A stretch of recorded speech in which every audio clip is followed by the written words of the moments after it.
তবে জগদানন্দ, ভক্ত যদি বিপদে পড়ে আর সে যদি তখন ভগবানকে নাও ডাকে, তবুও ভগবান তার প্রিয় ভক্তের জন্য অস্থির হয়ে ওঠেন।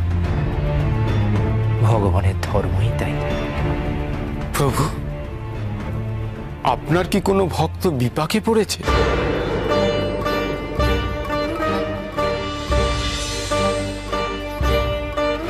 আমি কি ভগবান যে ভক্তের বিপদের কথা টের পাব, তার জন্য অস্থির হব? কার চোখকে ফাঁকি দিতে চাইছেন কেশব? জগদানন্দ, আপনি কৃষ্ণ, আপনি কেশব, আপনি জনার্দন, আপনি জগন্নাথ। প্রভু, বুঝতে পেরেছি, নিশ্চয়ই কোথাও কোনো আপনার ভক্ত, কোনো হতভাগ্য ভক্ত মহা সংকটে পড়েছে, আর আপনি ভেতরে ভেতরে উতলা হয়ে উঠেছেন।